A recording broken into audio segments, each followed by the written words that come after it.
As you know, over the last 6 months, as we've been following the Democratic presidential primaries, we have relied primarily, if I can use that word, on our friend Joel Pollak, the senior editor-at-large at Breitbart.com, who has covered the Democratic race intently, and not just from his base in LA, but as you know, sometimes he's joined us from the road, literally the road, or other venues across America.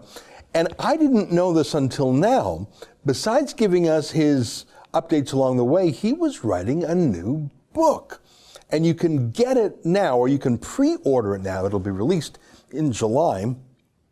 The title is Red November. That's a great title, isn't it?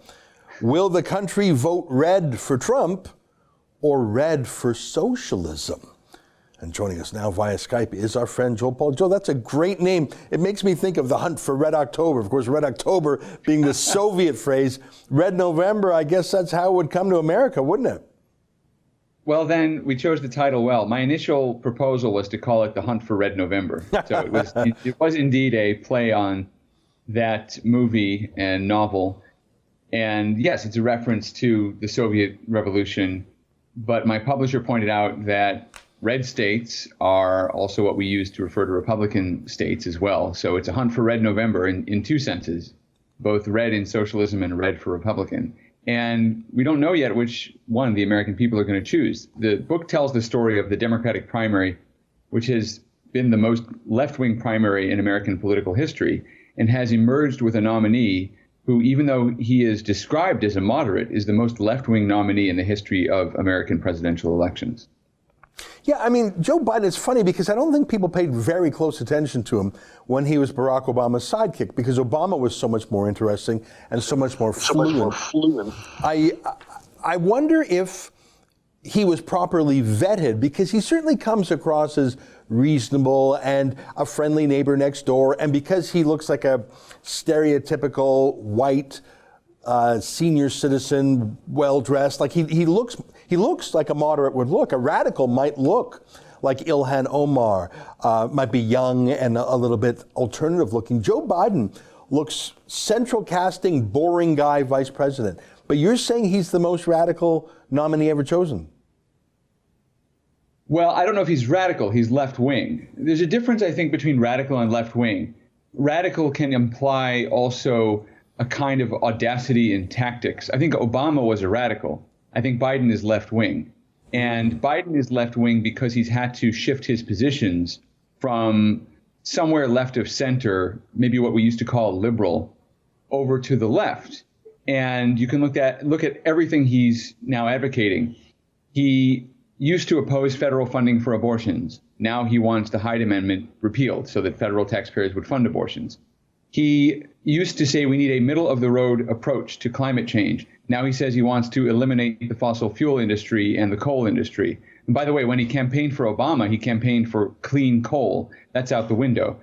He used to talk about Medicare for all as a kind of pie in the sky when Bernie Sanders proposed it. But now he's adopting pieces of that proposal, like lowering the Medicare eligibility age to 60 and so forth. So he is inching over to the left, and he's almost unrecognizable from the Joe Biden of 10 years ago, 15 years ago. And he's had to do that to capture some of Bernie Sanders' base, but also to appeal to a party in general that has shifted to the left. On every single policy, Joe Biden today is further to the left than Joe Biden was a year ago, and further to the left than any Democratic Party presidential nominee has ever been. And you don't have to take my word for it. You can take his own word for it, and Barack Obama's word for it. Obama said in endorsing Joe Biden that he would be the most progressive president, running on the most progressive platform in history. And he included himself in that. And he almost apologetically said, well, I couldn't run on all this stuff when I was running for president, but Joe Biden is going to carry it through. So by their own admission, they're running the most left-wing campaign, the most left-wing nominee. Not a radical by temperament, but certainly by policy, he is the most left-wing candidate the Democratic Party has ever run. And I guess, I mean, there's been a lot of speculation about just how with it Biden is, how attentive he is, how sharp he is. I suppose if he publicly says, well, I'm going to have this suite of left-wing policies, and if he appoints a cabinet and a staff and a chief of staff and a White House team that is in line with that. It doesn't matter if he's goofy and forgetful and has seniors moments, because if he says, yeah, this suite of left-wing policies that could have been written by Ilhan Omar and Alexandria Ocasio-Cortez, other people will take that and run with it, won't they? So I guess that's my second question. Is his team as left-wing as his agenda? Because, they say for Democrats, run to the left; for the primary, run more to the center in the election. I think that's the way. You're saying that's not the way. He's staying to the left. That's correct. So in my book, Red November, first of all, I talk about this issue of Joe Biden's mental capacity. He has declined. He never came to the spin room in all of the debates that I attended, that anyone attended really, because I was at most of them. I missed one or two, but he was never in the spin room, not once.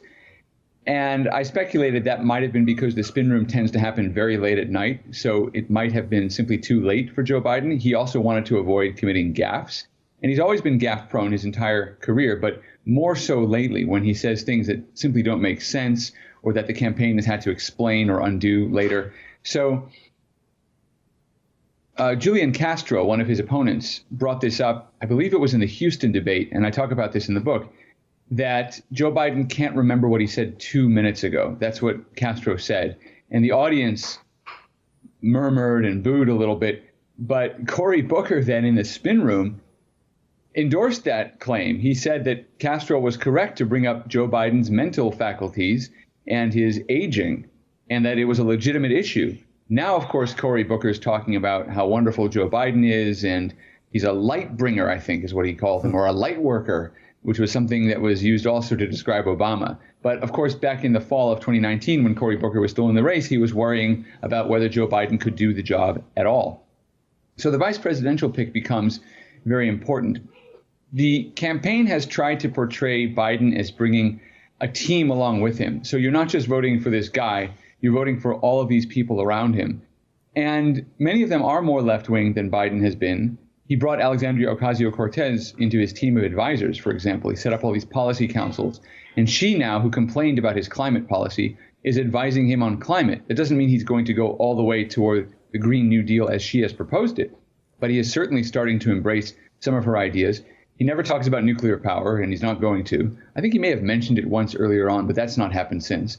He talks about getting rid of coal, as we said. And he said during the debates that if working class Americans had to lose their jobs to satisfy the climate change agenda, well, so be it. We'll find them other jobs somehow. So that's the message he's selling. He opposes the Keystone Pipeline, which, as you know, was a very important arrangement with Canada and a Canadian company. Under the Obama administration, the Obama State Department certified that there was no environmental risk from the pipeline. Obama simply blocked it because of the left-wing environmental lobby that didn't want to see fossil fuels developed at all. Never mind that Canada was simply and logically going to sell the oil to someone else if they didn't send it down through the United States. I mean, that oil is not going to sit there in the ground. Canadians have to work as well. So the idea that this was going to be anything that had an impact on climate change was ridiculous. It was always ridiculous. And Trump, in his first week in office, reversed that and pushed ahead the Keystone Pipeline. Joe Biden says he'll cancel it when he gets into office. That's the influence of Alexandria Ocasio-Cortez. So these advisors really are steering him in that direction. I've described the Biden presidency, if it ever were to happen, as a kind of regency.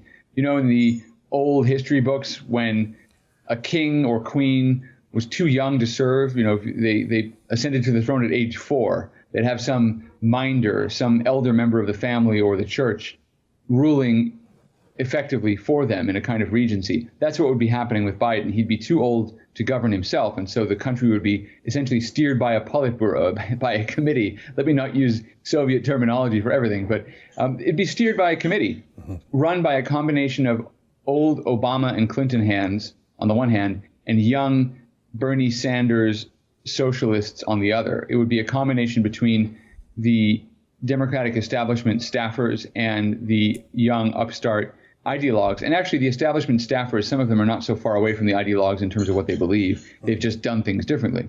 But that's who would be running the country. That's an excerpt from my daily show, the Ezra Levant Show. Every day I do a monologue on the news of the day, then I interview an interesting guest, and then I read my hate mail. You gotta subscribe. Go to rebelnews.com.